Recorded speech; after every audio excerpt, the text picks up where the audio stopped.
예전에 그 에디슨 박물관에 간 적이 있습니다. 처음에는 우리가 가서 식구들끼리 갔는데 이제 이렇게 인도하는 또 그런 해설자가 없어서 그냥 우리끼리 보아야 하겠다라는 생각으로 이렇게 거기 이제 전기를 시작으로 이제 뭐 이렇게 만든 뭐 축음기 또 이렇게 발전기 또 그 앞에는 이제 전화기 에디슨이 발명한 게 꽤 많더라고요. 쭉 보고 그냥 이렇게 자세하게 이렇게 보진 않았습니다. 이렇게 안내판도 작고 그래갖고 그냥 그리고 나오려고 했는데 처음 그 들어가는 입구에 사람들이 모여 있는 겁니다. 그리고 이제 안내자께서 그 직원분께서 해설을 시작하시는 겁니다. 그러니까 알고 봤더니 사람들이 모이면 거기 이제 직원분께서 나오셔서 차근차근 해설을 해주시는 거더라고요. 그래서 이제 다시 돌아와서 처음부터 이제 해설을 들었죠. 그때 이제 그 해설자분께서 그 배경이나 또 에디슨 어떤 그 시대나 이런 것들을 자세하게 설명하시면서 이렇게 지나가는데 그냥 처음에 확 그 지나갔던 그 모든 것들이 그냥 다시 귀에 이렇게 들려오고 또 눈으로 보면서 이해가 되고 그렇게 되더라고요. 그러니까 전화기가 이제 음성이 어떤 그 전류 신호로 바꿔서 이렇게 전달하는 것이다라고 하면서 그것을 시작으로 해서 그 축음기, 그 소리를 담는 축음기, 또 이제 전기를 담는 그 발전소 이런 것들을 다 설명하시는데 어떤 한 원리를 이렇게 물론 에디슨 혼자만 다 그 발견한 게 아니고 그 전부터 발견한 뭐 전기, 전자기 이런 어떤 원리를 다 이렇게 모아서 이렇게 발전되어 가는 그런 어떤 현대의 물물들을 보았습니다.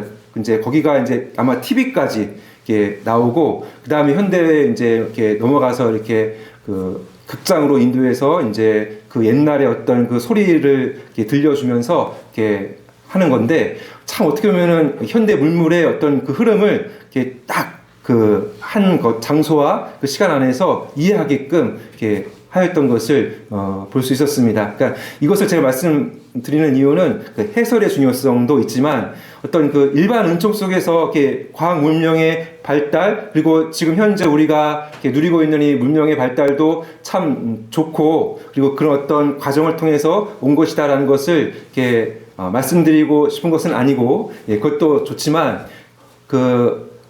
이런 어떤 원리를 다 이해시키고 그 원리에 따라서 모든 것이 발전되는 이 과정은 어떻게 보면 이 특별 은총 속에서 우리가 누리고 있는 하나님 나라의 구원의 역사 속에서도 우리가 발견하게 된다는 것을 말씀드리고 싶기 때문이죠. 그러니까 비교할 수 없는 거죠. 우리가 누리는 이 특별 은총 또 성경의 이 역사는 참으로 놀랍고요. 우리에게 영원한 생명을 주는 것입니다. 그런데 여러분 우리가 이 성경에 들어가서 여러분들이 이 성경의 이 구원의 역사를 구약에서부터 신약에 이르는 이 역사를 그러니까 제가 이제 처음에 박물관에 가서 했던 것처럼 그냥 이렇게 지나가듯이 보고 끝나는 것이 아니라 그러니까 해설을 들어야죠.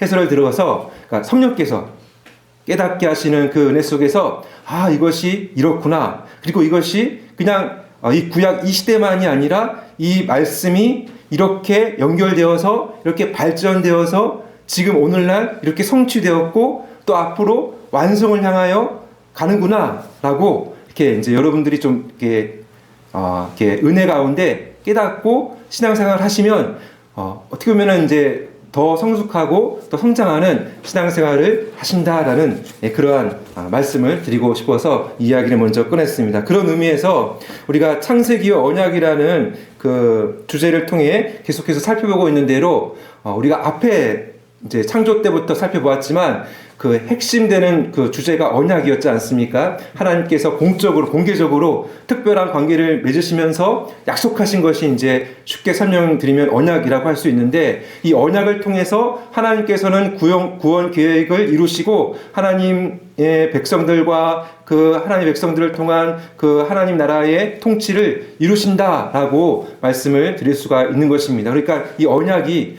어떻게 보면 핵심적인 어떤 그 하나님 나라의 통치의 어떤 그 원리라고도 할 수 있는데 아무튼 하나님께서는 이 언약대로 이루신다라는 것이죠. 그렇기 때문에 우리가 이 창세기를 통해서 하나님의 언약에 대해서 계속 살펴보고 있는데요. 조금 이제 다시 정리하는 차원에서 세 가지 말씀만 이렇게 우리 간단하게 살펴보고 본문으로 들어가도록 하겠습니다. 첫 번째 하나님의 그 언약은 이제 우리가 타락한 이후에요. 우리 모두가 다 아담 안에서 타락한 그 원죄를 가지고 이 땅에 태어나지 않습니까? 그래서 우리가 죄를 지어서 죄인이 아니라 죄인이기 때문에 죄를 짓지 않습니까? 물론 우리가 구원을 받았지만 구원받은 사람도 용서받은 죄인입니다. 여전히 우리 안에는 죄성이 남아있기 때문에 죄인이다라는 것을 성도 여러분 이렇게 너무 놀라지 마시고 너무 이렇게 싫어하지 마세요. 이게 원래 우리는 죄인으로 태어나서 하나님의 은혜로 구원을 받았습니다. 그렇지만 천국 가는 그날까지, 완성되는 그날까지 우리는 이 땅에서 또 실패하고 또 실수하는 죄인이라는 사실은 우리가 또 늘 알고 있어야 됩니다. 그 알고 있어야 하나님의 은혜가 더 크게 다가오고요. 또 이 말씀이 더욱더 우리에게 적용되는데 큰 은혜가 되는 것입니다. 다시 이제 그 세 가지 말씀 가운데 첫 번째가 인류의 타락 이후에 하나님께서 하신 그 약속이 그 처음 하신 약속이 창세기 3장 15절입니다. 다 같이 한번 읽겠습니다. 시작. 내가 너로 여자와 원수가 되게 하고 내 후손도 여자의 후손과 원수가 되게 하리니 여자의 후손은 내 머리를 상하게 할 것이요 너는 그의 발꿈치를 상하게 할 것이니라. 보통 이제 약속의 그 언약의 형식은 하나님의 어떤 공개적인 어떤 그 결심, 또 어떻게 보면은 하나님의 그 특별한 관계에서의 그냥 약속이 아니라 정말 큰 맹세를 담고 있는 약속이거든요. 여기 보시면 내가 너로 하게 하고 또 뭐가 되게 하리니 또 할 것이다 라고 하는 그 하나님의 어떤 그 작정, 하나님의 그 맹세가 담겨져 있죠. 공개적으로 하신 이 약속입니다. 이것은 언약이라고 볼 수 있고요. 이것은 은혜 언약. 그러니까 상대에게 어떤 것을 요구하는 것이 아니라 내가 하겠다라는 약속이죠. 특별히 이 내용은 여자의 후손, 마지막에 나오는 여자의 후손은 이게 이제 그라고 할 수 있는 남성을 향한 어떤 그 표현이거든요. 그렇기 때문에 한 구원자를 통해서 이제 사단의 머리, 그러니까 이제 그 뱀의 머리, 사단의 세력, 그러니까 이 원수의 권세를 다 깨시겠다, 멸하시겠다라는 약속이거든요. 그러니까 이 구원자에 대한 약속인 것입니다. 이 구원자에 대한 약속을 하시고 아담과 하와에게 가죽옷을 지어 입히시고요. 그리고 이제 에덴 동산 바깥으로 보내시지요. 그 이후로 이제 우리는 여러 이제 그 과정을 볼 수가 있는데요. 아벨을 통한 그 믿음의 제사를 볼 수도 있었고, 또 가인이 죽인 아벨 대신에 셋을 주시고, 셋 이후로 에노스가 처음으로 그 사람들이 여호와 하나님의 이름을 불렀다라고 하죠. 이것은 다 어떤 그 약속에 의한 흐름이냐면은 창세기 3장 15절. 거기에 또한 거기에는 구원자뿐만 아니라 그 사단의 그 세력과 악한 자와 반대되는 하나님의 백성들, 믿음의 백성들의 어떤 그 계보가 담겨져 있거든요. 그러니까 그 원수 관계를 맺게 하시겠다라는 그러한 그 과정이 있기 때문에 이 약속에 따라서 흘러가는 겁니다, 역사가. 그리고 이제 창세기 6장 이후로 나오는 모든 그 사람들의 그 타락의 극치, 그죠? 거의 정말 그 폭력과 또 여러 가지 하나님 보시기에 정말 이 극에 달한 이 타락의 그 문화 속에서 그냥 끝내실 수도 있는데, 하나님은 노아를 택하셔서 그에게 은혜를 주시고 그의 가족을 방주로 구원하시는 그 구원의 역사를 이루십니다. 그리고 노아 이후에는 물론 이제 노아 언약도 있지만, 그래서 이제 일반 은총 속에서 이 세상을 다시 홍수와 같이 멸하지 않겠다라고 하는 그 무지개 언약을 하시지 않습니까? 그러면서 이제 이것은 이제 일반 은총이 또 함께 담겨져 있어서 구원받은 백성들이나 구원받지 못한 어떤 그 백성들 또는 이 모든 세상에 대해서 하나님은 일반 은총으로, 그죠? 그러니까 이 삶을 영위하도록 하시는 것입니다. 가정제도, 번성하게 하는 가정제도, 또 경제활동, 그리고 또 국가제도를 통하여 그 공권력을 통하여 살인자에 대해서는 그에 따르는 이제 벌을 주게 하시는 그런 제도가 다 여기서부터 이렇게 발행이 되는 거죠. 아무튼 이것은 믿는 자나 믿지 않는 자나 똑같이 주는 공통의 은혜라고 해서 일반 은총이라고 합니다.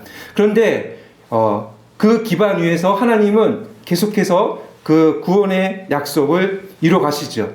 그래서 특별히 두 번째로 말씀드리는 성경 구절은 이것입니다. 창세기 9장 26절인데요. 한번 다 같이 읽겠습니다. 시작. 또 이르되 셈의 하나님 여호와를 찬송하리로다. 가나안은 셈의 종이 되고. 이것은 노아가 지금 찬송하는 거지 않습니까? 노아가 왜 이 찬송을 하냐면은 분명히 홍수 심판 이후에 노아가 새로운 세계를 여는데 이제 죄는 죄에 대한 심판이었기 때문에 죄가 없어야 되잖아요. 그런데 딱 볼 때 이제 자기 가족 안에 또 죄가 나오는 겁니다. 그럴 때 그것으로 낭망하고 또 그렇게 좌절하는 것도 있지만 노아가 알았던 것은 하나님께서 언약하신 대로 또 그 믿음의 계보를 이어가게 하시고 또 하나님께서 구원의 계획을 이루실 것이다 라는 그 신앙을 담아서 지금 이 찬송시를 지은 것입니다. 또 이르되 셈의 하나님 여호와, 그러니까 셈의 계보를 통해서 이제 하나님께서 이제 그 믿음의 계보를 이어가게 하시고 구원의 계획을 이루신다라는 그러면은 그 선지자적인 그 통찰을 담고 있는 그런 말씀이죠. 그리고 나서 이제 창세기 12장에서 우리가 살펴보고 있는 아브라함이 등장합니다. 이 아브라함 때에 앞에 부분을 생략하고요. 하나님의 그 언약이 구체적으로 이렇게 더 발전합니다. 이때는 하나님께서 아브라함의 후손을 민족 단위로 또 한 영역을 이루어서 하나님 나라의 모습을 구체적으로 구약시대에 보여주시는 거죠. 땅을 주시겠다라는 약속. 그리고 거기서 끝나는 것이 아니라 이 민족을 통해서 또 아브라함의 그 약속과 그 흐름을 통해서 천하 만민이 복을 받는, 이 복이 확산되는, 이 복은 구원의 복이죠. 나중에 이제 보시면 알겠지만, 그러니까 신약으로 와서 들여다보면 이것이 하나님께서 믿음의 후손을 통해서 이제 특별히 아브라함의 후손이신 예수 그리스도를 통해서 이제 천하 만민이 구원의 복을 받게 하시겠다라는 약속을 이제 아브라함에게 어떻게 보면은 그걸 다 보여주시는 것보다는 이제 어떻게 보면 이제 한 단계로 이렇게 이제 말씀하시고 약속하시는 것이죠. 그리고 그 언약식을 하시는데 우리가 지난주에 살펴본 대로 언약식을 하시는데 이제 세 번째 마지막 그 구절입니다. 이 중요한 구절이기 때문에 제가 이제 일부러 다시 한번 읽어드리도록 하겠습니다. 창세기 15장 17절인데요. 해가 져서 어두울 때에 연기나는 화로가 보이며 타는 횃불이 쪼갠 고기 사이로 지나더라. 이미 이거 이제 지난주에 말씀드렸지 않습니까? 당시의 언약식은요, 공개적으로 하는 맹약이라고 하는데, 그 짐승을 쪼개서 반으로 쫙 갈라놓고 그 사이길을 지나면서 이 언약을, 이 약속을 지키지 않으면 이와 같이 된다라는 피로 맺은 맹약인 것입니다. 그런데 이제 이 말씀에 보면 아브라함은 지나가지 않는 거예요. 하나님만 지나가는 거예요. 그러니까 이 연기와 불은 구약시대의 하나님의 임재의 그런 어떤 그 상징이며 그 임재하셨다라는 것을 나타내는 것이거든요.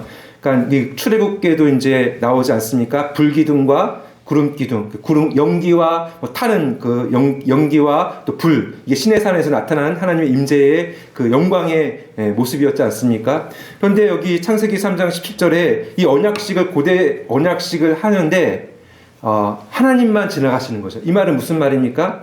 하나님께서 책임지고 이 모든 구원 계획과 이 하나님께서 하신 이 약속을 반드시 책임지고 하실 것이다. 그러니까 이게 그냥 우리가 읽고서 지나가면 또 이렇게 잘 들어오지 않지만 성령께서 또 깨닫게 하시는 은혜 가운데 이게 창세기 3장 15절에서부터 시작되는 이게 흐름이 이렇게 이어져 가고 또 발전된다라는 것을 우리가 알게 되는 것입니다. 그런데 이제 본문에 들어가면 본문의 배경에서 이게 이 언약의 흐름이 아브라함에게서 약간 이렇게 멈춰지는 그 모습이 이제 나오고 있습니다. 어떻게 보면 이제 위기가 찾아온 것이죠. 첫 번째로 이제 우리가 살펴볼 그 내용은요, 이런 어떤 아브라함 자신의 어떤 실수와 또 어떻게 보면 그 하나님의 그 약속에 대한 어떤 그 불신, 이것이 있을지라도 하나님의 언약은 계속된다.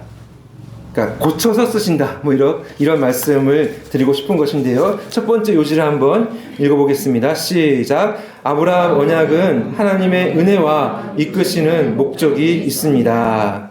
왜 이런 말씀을 이제 드리냐면은 본문 앞에 아브라함이 그러니까 불순종이에요. 그러니까 16장 2절 한번 읽어보시면 사레가 아브라함에게 이르되 여호와께서 내 출산을 허락하지 아니하셨으니 원하건대 내 여종에게 들어가라 내가 혹 그로 말미암아 자녀를 얻을까 하노라 하매 아브라함이 사레의 말을 들으니라. 그러니까 여기 마지막에 아브라함이 누구의 말을 들어요? 사레의 말을 들으니라.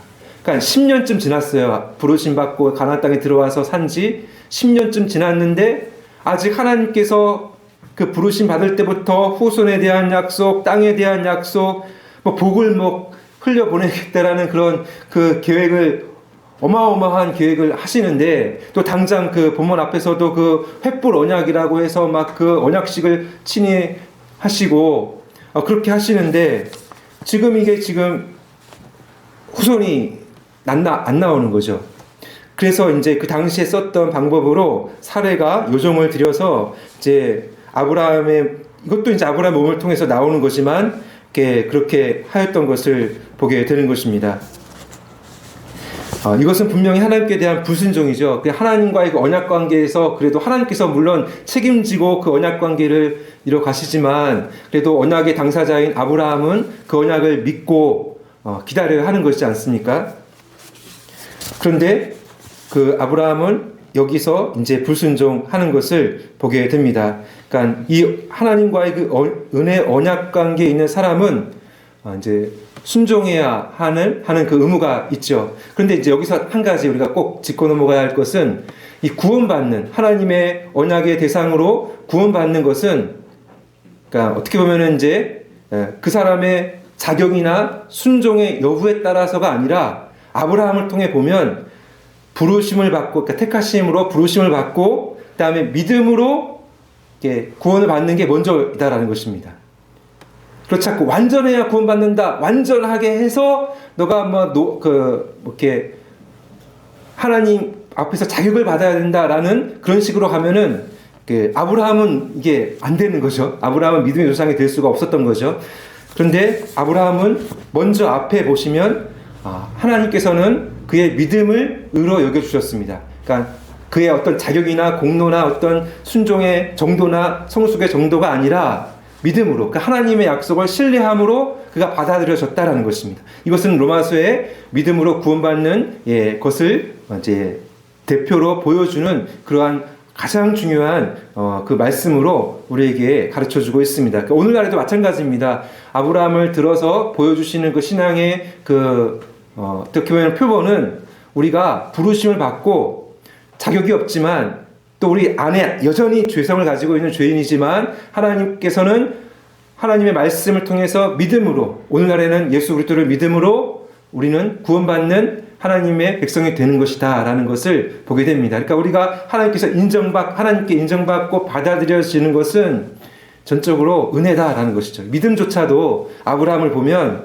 이게 하나님께서 막 별들을 보게 하시면서 막 믿게 하시거든요. 그러니까 믿음도 하나님께서 은혜로 가운데 주시는 것이다 라고 볼 수가 있죠. 그렇지만 믿음이라는 것은 또한 우리의 지정의를 다한 그 반응이기 때문에, 신뢰이기 때문에 우리에게 있어야 하는 것이다 라고 볼 수가 있고요. 그런데 이제 다시 본문으로 들어와서 보면 아브라함은 그 하나님께 대한 이 약속에 대한 믿음을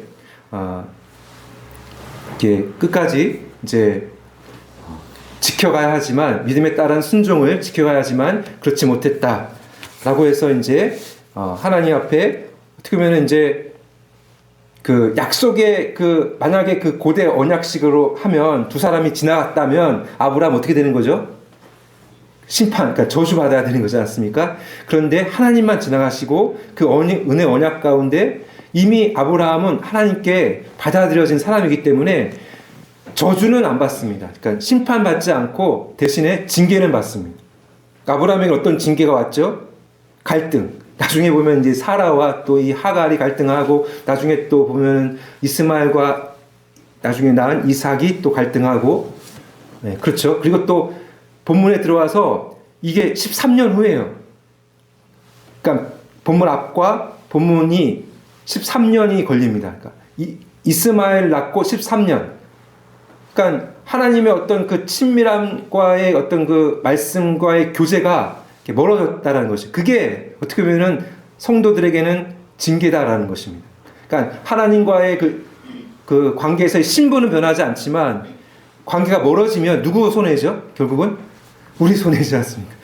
하나님의 충만한 은혜를 못 받고, 그죠? 누리지 못하고. 그러니까 내가 좋아하는, 그러니까 아브라함의 입장에서는 그러니까 이스마엘을 더 애착하고 애정하고, 네, 그런 상태에서 아브라함은 그냥 그것이 좋았을지 모르지만 지금 아브라함은 지금 어떤 상태입니까? 하나님의 전체 그 구원 계획에서 사이드로 밀려난 상태.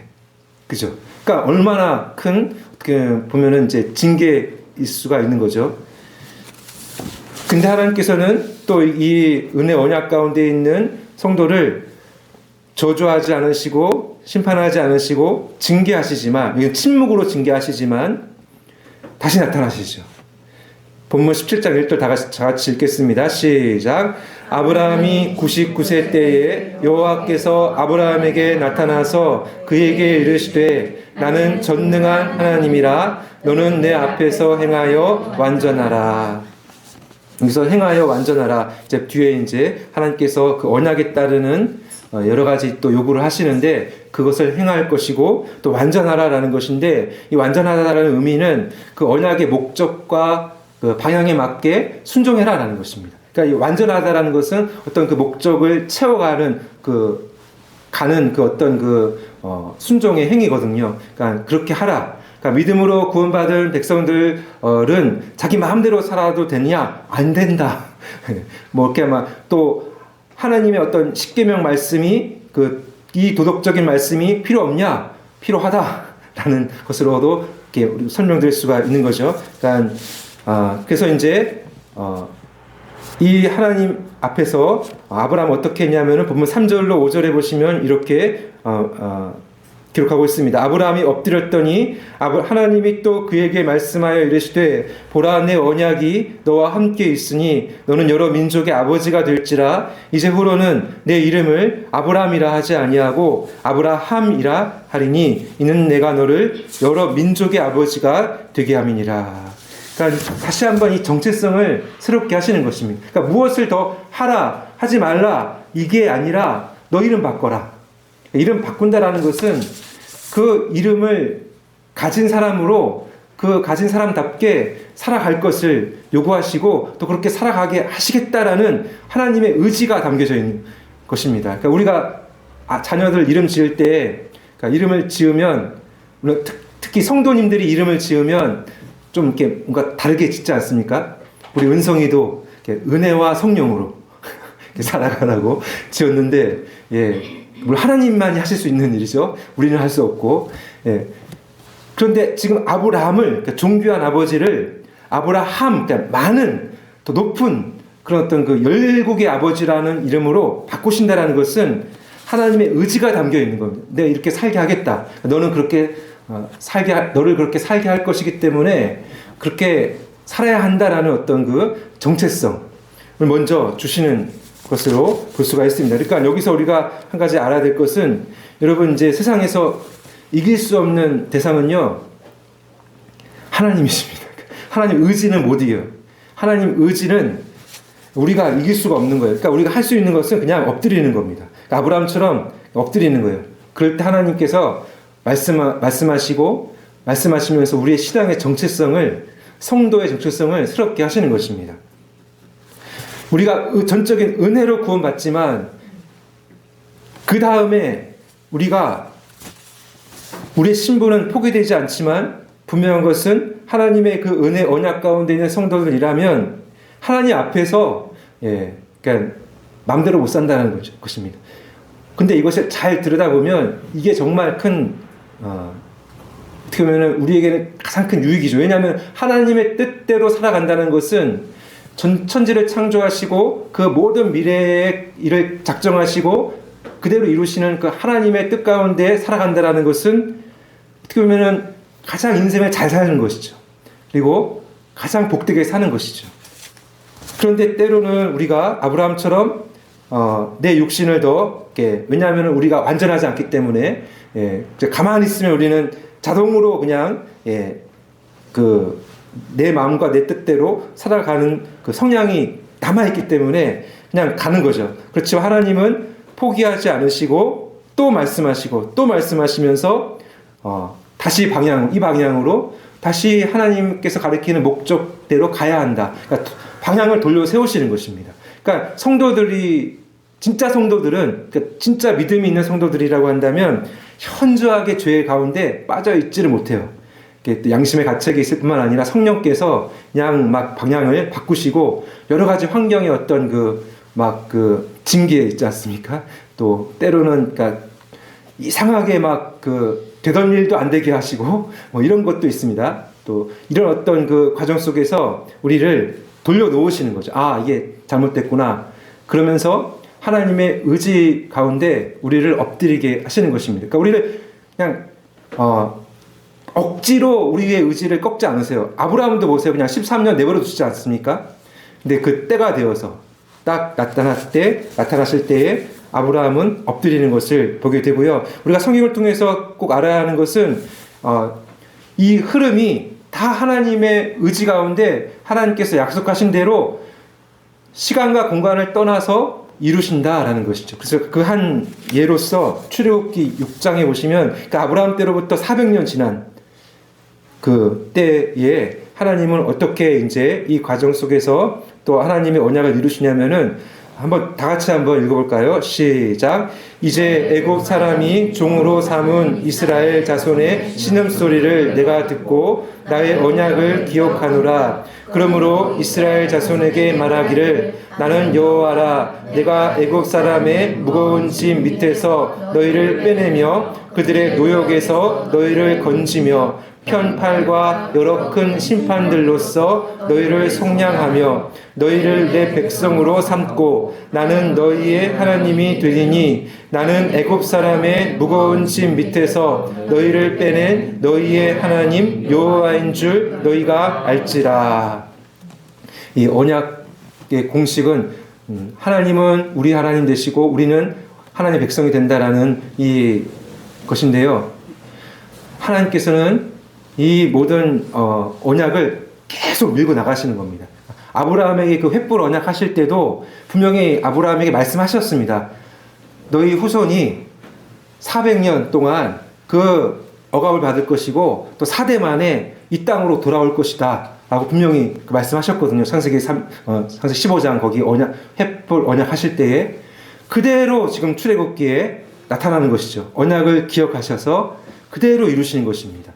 그러니까 이처럼 이 성경의 구약 역사 또 신약으로 오면 하나님이 언약하신 그대로 이게 발전되면서 연속적으로 이게 연결되면서 이루어져 가는 것을 보게 되는 것입니다. 그러니까 여기서 이제 우리가 볼 것은 하나님은 공약하신 대로 이루신다. 왜 이제 선거철 되면 보통 이제 정치가분들이 내가 이 청라 여기에 딱 하겠습니다 하는데 나중에 4년 5년 지나면 안 돼 있고 그런데 하나님은 벌써 이게 지금 아브라함 때까지는 우리가 그 연도를 볼 수 있거든요. 지금부터 4,000년 전이지 않습니까? 예수님께서 이 땅에 오시기 2,000년 전에 그 이후 창세기 1장부터 11장은 연대를 우리는 알 수가 없어요. 여기는 이제 여러 가지로 있기 때문에 없지만 하나님은 그 몇천 년에 걸친 그 약속을 다 이루시는 것입니다. 그대로 이루시고 그렇게 되는 것입니다. 그러니까 약속에 신실하신 하나님 또 의지가 하나님의 의지를 누가 꺾겠습니까? 그러니까 가장 좋은 것은 빨리 순복하는 것, 빨리 엎드리는 게 가장 좋은 것이다 라는 교훈을 받으시고 두 번째로 넘어가시기를 바랍니다. 두 번째는 아브라함의 언약에 여기 이제 표시가 있는데요. 한번 다 같이 읽겠습니다. 시작. 아브라함 언약은 하나님의 백성이라는 분명한 증표가 있습니다. 표시 또는 신분증이라고 할 수 있는데요. 이 본문에 이제 나오고 있습니다. 7절로 8절에 보시면 내가 내 언약을 나와 너 및 내 대대 후손 사이에 세워서 영원한 언약을 삼고 너와 내 후손의 하나님이 되리라. 내가 너와 내 후손에게 내가 거류하는 이 땅 곧 가나안 온 땅을 주어 영원한 기업이 되게 하고 나는 그들의 하나님이 되리라. 그러니까 백성 삼고 땅을 주신다는 것은 하나님 나라, 그러니까 나라라고 하는 것은 주권이 있고 백성이 있고 영토가 있지 않습니까? 그런 나라를 이제 세우시겠다라는 그 계획인데, 근데 이제 여기서 이 약속을 하시면서 특별히 이 언약에 따르는 표징을 세우십니다. 그러니까 증표, 표시를 하시는데요. 그 노아 언약에서는 무지개였지 않습니까? 무지개였는데, 이제 여기서는 할례라고 이제 하는 절단 의식을 행하게 하십니다. 본문 이후 10절로 11절에 보시면 너희 중 남자는 다 할례를 받으라. 이것이 나와 너희와 너희 후손 사이에 지킬 내 언약이니라. 너희는 포피를 베어라. 이것이 나와 너희 사이에 언약의 표징이니라. 특별히 여기 남자의 생식기 끝을 자른다라는 것은 육신의 생명의 근원 또 힘을 자른다라는, 그러니까 전체를 자른다라는 의미가 있습니다. 그러니까 절단한다라는 자체가 두 가지가 있어요. 심판한다라는 것과 또 그 표시로 인해서 특별히 이 표시를 통해서 이제 언약 백성이다라는 그 표시를 갖게 하는 거죠. 신분증을 갖게 하는 것입니다. 네, 물론 이렇게 이제 표시만을 한다라고 해서 자동으로 다 언약 백성이다라고는 할 수가 없는 게, 이스마엘도 할례를 받지만 이스마엘은 그 하나님의 구원 계획 가운데서는 벗어나거든요. 그러니까 이삭이 이제 그 하나님의 그 구원 계획 가운데 있는 하나님 그 아브라함의 자녀이지 않습니까? 그렇기 때문에 이 구약 시대에서도요, 이 할례라는 표시가 중요합니다. 표시를 하라고 하셨기 때문에. 그렇지만 이 안에 담겨 있는 의미가 더 중요하죠. 표면적인 것보다 이면적인 의미가 더 중요한데요. 그 의미에 대해서는 신명기 30장 6절에서 이렇게 가르쳐 주고 있습니다. 다 같이 읽겠습니다. 시작. 내 하나님 여호와께서 내 마음과 내 자손의 마음에 할례를 베푸사 너로 마음을 다하여 뜻을 다하여 내 하나님 여호와를 사랑하게 하사 너로 생명을 얻게 하실 것이며. 이렇게 영원하신 하나님과 그 은혜 가운데 특별한 관계를 맺는 백성들이라고 한다면요, 그러니까 어떤 외부적인 표시도 가져야 하지만 신분증도 이렇게 있어야 하지만 이면적으로 자기의 육신, 아브라함처럼 자기의 육신을 의지하는 그런 어떤 것을 잘라내고, 그러니까 먼저 심판받고 거기에 대해서는 심판을 받고 이제 하나님의 그 하라고 하시는 그 말씀대로 하나님께 대하여 이제 산자로서 하나님을 가장 사랑하고 하나님의 말씀을 따라가는 자다라는 그런 어떤 그 정체성을 이제 마음에 새겨야 한다는 것이죠. 오늘날에 성령께서 해주시는 역할인데요. 그것을 하라라는 그러한 말씀으로 그 의미가 구약 시대부터 이렇게 담겨져 있는 것입니다. 그리고 신약 시대로 넘어오면은 그 의미가 그대로 옵니다. 그러니까 형식적으로는 할례라는 제도가 폐지가 되었어요. 그렇지만 그 의미 안에 담겨져 있는 의미는 예수 그리스도 안에서 그대로 내려오고 있습니다. 그래서 골로새서 2장 11절 13절에 보시면 이렇게 기록되어져 있습니다. 이 말씀도 다 같이 읽도록 하겠습니다. 시작. 또 그 안에서 너희가 손으로 하지 아니한 할례를 받았으니 곧 육의 몸을 걷는 것이요 그리스도의 할례니라. 너희가 세례로 그리스도와 함께 장사되고 또 죽은 자들 가운데서 그를 일으키신 하나님의 역사를 믿음으로 말미암아 그 안에서 함께 일으키심을 받았느니라. 또 범죄와 육체의 무할례로 죽었던 너희를 하나님이 그와 함께 살리시고 우리의 모든 죄를 사하시고. 예수 그리스도의 십자가의 죽으심과 부활하심으로 이제 우리는 그 안에서 믿음과 성령으로 연합되어서 우리도 이제 우리의 옛사람에 대해서는 죽었고요. 죄에 대해서는 죽었고요. 그러니까 죄의 어떤 그 지배 아래 있지 않게 되고요. 그 관계가 이제 단절된 것입니다. 물론 여전히 우리 안에는 죄성이 있지만 죄가 이제 그 죄의 어떤 지배 또는 어떻게 죄에 대한 심판으로서는 이제 단절이 되어서 이제 우리는 죄에 대해서는 죽은 자요. 또 하나님께 대하여서는 산 자가 되었습니다. 그리스도 안에서요. 그러니까 그리스도 안에서 이루어진 이 놀라운 역사. 그래서 이제 우리는 세례를 받죠. 세례를 받음으로 이 표시를 받고요. 이제 내부적으로는 성령께서 이제 우리 안에서 역사하셔서 예수 그리스도를 믿음으로 말미암아 그와 연합하게 하셔서 그리스도께 속한 자가 되게 하심으로 우리가 하나님 앞에 설 수 있게 죄 용서함 받고 우리에게 쌓여 있는 모든 죄에 대한 문서가 다 도말되고 이제 우리는 하나님 앞에서 사는 자가 되는 것입니다. 하나님과의 관계에서 풍성한 생명을 누리고 살아가는 자가 되는 것입니다. 그래서 하늘의 시민권자로 어떤 뭐 형식이나 어떤 표시가 아니라 성령께서 인지신 바 되어서 하늘의 시민권자로 우리는 살고 있습니다. 이 땅 가운데서 우리가 이제 이 대한민국에서 살지만 또한 이중국적자로서 하늘의 시민권자로 살고 있습니다. 이 하늘의 시민권자의 가장 큰 특징은 인도함을 누구의 인도함을 받습니까? 하나님의 인도함을 받는 것입니다.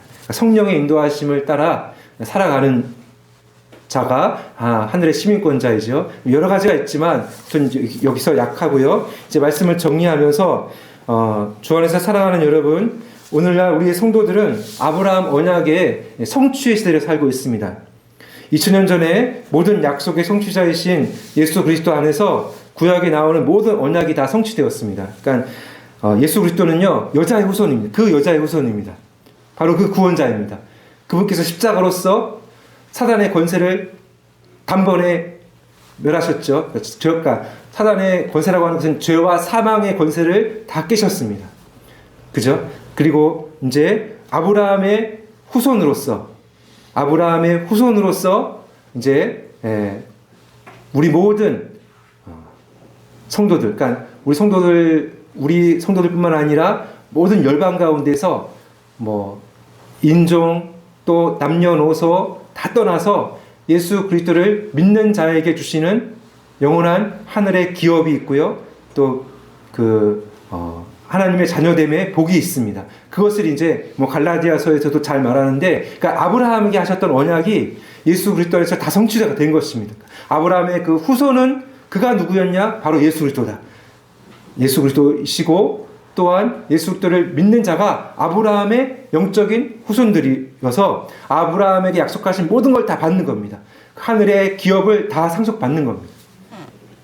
그것이 성취가 된 시대를 살고 있고요. 또 아브라함의 언약은요, 완성을 남겨두고 있습니다. 왜냐하면은 아브라함에게 약속하셨던 것은 천하 만민이 다 복을 받는 거지 않습니까? 근데 천하 만민은 다 아직 이 땅에 오고 올 대상도 다 포함하는 것이기 때문에 이제 그 마지막 날에 이제 그 보여주시는 그 마지막 날의 그 완성의 모습은 요한계시록 21장 24절에서 27절 말씀인데요. 다 같이 한번 읽도록 하겠습니다. 시작.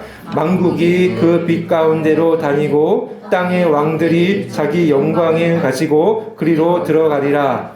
낮에 성문들을 도무지 닫지 아니하리니 거기에는 밤이 없음이라. 사람들이 만국의 영광과 존귀를 가지고 그리로 들어가겠고 무엇이든지 속된 것이나 가증한 일 또는 거짓말하는 자는 결코 그리로 들어가지 못하되 오직 어린 양의 생명책에 기록된 자들만 들어가리라. 여기 오직 어린 양의 생명책에 기록된 자들은 누굽니까? 하나님께서 택하여 부르시고 믿음으로 구원받게 하신 자들. 뭐 이 땅에서의 삶의 어떤 그 성적표나 이런 수준을 보고 구원하신 게 아니다라고 말씀드렸죠. 이미 우리의 이름은 하늘에 기록되어 있고 우리는 하늘의 시민권자이고 성령께서 인치신 바 되었습니다. 그런데 우리가 이제 마지막 적용해서 이제 살아가야 하는 그 삶의 과정 속에서 이제 아브라함을 볼 때 아브라함이 실패하고 넘어진 것을 그대로 기록하거든요. 그것은 우리에게 또한 이제 교훈을 주시고 경계를 주게 하시기 위함이죠. 그래서 우리는 그 성취와 완성 사이에서 살아갈 때 가장 큰 어떻게 보면은 위험이라고 할 수 있고 위기라고 할 수 있는 것은 무엇일까요? 여러분 보고 만약에 뭐 죄를 지으라고 했을 때는 죄를 짓겠습니까? 그쵸? 뭐 현저하게 막 도둑질하거나 또는 뭐 그런 죄를 짓지 않죠. 우리 그쵸? 성령께서 막 그러신 것도 있지만 또 기본적으로 그렇죠. 기본적으로 이게 거듭난 성도의 특징이 그렇습니다. 거듭난 성도들은 때로는 실패하고 때로는 넘어져도 현저하게 죄 가운데 빠져 있지는 않거든요. 그런데 그렇다면 뭐가 위험이 되겠습니까? 뭐가 위기가 되겠습니까? 우리에게는 이 모든 구원 역사의 흐름 가운데 있고 또 완성을 기다리고 있고 그렇죠. 그리고 또 우리에게는 또 이 믿음으로 구원받는 나뿐만 아니라 아브라함 언약 속에는 여기 할례 받을 때에도 이방인들도 다 포함되어 있거든요. 거기 집안의 종들도 돈으로 산 자도 다. 그리고 오늘날의 예수 그리스도 안에서는 모든 인종을 다 초월하고 그리고 또 그쵸 언어도 다 초월하고 빈부귀천 다 남녀노소 다 초월하죠. 그래서 우리는 또 계속해서 이 믿음으로 구원받도록 선교 사역과 또 교회의 복음 사역을 계속 힘써야 됩니다. 그것을 또 위해서 우리가 또 이곳에 사명자로 있는 것입니다. 그렇죠? 그런데 또 그거 전에 제가 말씀드리고 싶은 것은 이제 한 가지 위기가 있다는 것입니다. 그것은 바로 신앙의 매너리즘이다. 아브라함도 10년 지나서 꺾였어요. 그냥 익숙해진 거예요. 그냥 하나님의 이 당시 하나님 부르심 받은 어마무시한 사건이거든요. 그 계획을 받은 것 어마무시하거든요. 오늘날에도 성도님 여러분들이 이렇게 부르심 받고 구원받아서 하나님을 예배하는 이 자리에 있다는 건 어마무시한 거거든요. 죄인이 이렇게 예배한다는 것, 거룩하신 하나님 앞에서 삼위 하나님을 찬양한다는 것 어마무시한 것이거든요. 그리고 장래에 약속된 상급, 영원한 우리도 이제 가면 하늘 박물관이 있을 거예요. 신앙 박물관. 하나님의 언약에 따라서 살았다라는 아브라함만 있는 게 아니라 우리도 있을 거예요. 그리고 또 우리를 통하여 또 구원받은 사람들도 함께 있을 거예요. 그런데 그걸 다 알고 있으면서도 아브라함처럼 넘어지게 되는 것은 신앙의 매너리즘이다라고 볼 수가 있습니다. 그러니까 이것을 제가 이제 청년 때 우리 선배들로부터도 많이 들었던 얘기거든요. 가장 조심해야 될 건 신앙의 매너리즘이야. 그러니까 익숙해지는 거야. 거기 빠지게 되면 첫사랑 잊어버려. 그러니까 에베소 교회처럼 하나님에 대한 첫사랑, 감격. 진리는 수호해줘. 진리. 그러니까 사랑과 진리잖아요. 우리가 갖고 있어야 될 게. 근데 이 첫사랑에 대해서는 누구나 다 익숙해져 버리면, 신앙생활이 익숙해져 버리면 이게 그냥 드리던 대로 예배드리고 하던 대로 하고 이렇게 되면은 어떻게 되냐면은 이제 자기 육신을 더 따르게 된다라는 것입니다. 그 근래에서도 어떤 제가 참여하는 이제 목사님 모임에서도 이제 대표 목사님께서 이 신앙의 매너리즘을 조심해라. 또 한 번 말씀하시더라고요. 이러면서 이제 이게 하나님과의 그 감격, 그 어마무시한 구원의 은혜와 또 그 약속의 그렇잖아요. 사실 이 죄인인데 하나님 날 뭘 보고 아무것도 내세울 것도 없고 자격도 없고 어떤 그렇잖아요. 근데 하나님께서는 구원해 주시고 이게 지금 영원한 하나님 나라 상속을 약속해 주시고 지금 이게 지금 엄청 어마무시한데 그 하나님께 대하여 내가 익숙해져 버리면 첫사랑을 잊어버리면 그냥 하던 대로 하다가 자기 익숙한 거 그러니까 아직 재성이 남아있기 때문에 익숙한 거 하다 보면은 또 실수하고 넘어지죠. 그러니까 우리 주변에서 많이 보지 않습니까? 그것은 그 사람만의 잘못은 아닙니다. 나도 그렇게 될 수 있는 것이죠. 나도 죄인이기 때문에 언제든지 그 자리에 가면 나도 넘어질 수 있습니다. 그러니까 여러분 조심해야 될 것은 이런 신앙의 매너리즘을 경계하시고, 그렇기 때문에 더욱더 이 하나님의 구원의 엄청난 그 복음의 역사 안에 있다라는 것을 늘 기억하며 감사하고 감사로 행하는 것이 이게 진짜 순종이고요. 이게 하나님께서 받으시는 우리의 삶의 모습인 것입니다. 예, 의무로가 아니라, 그러니까 의무도 있어야 되지만 감사로 행하는 이 모든 것들 드시며 이 아브라함 언약의 성취와 완성 사이에 살아가시는 저와 여러분 되시기를 바랍니다. 기도하시겠습니다.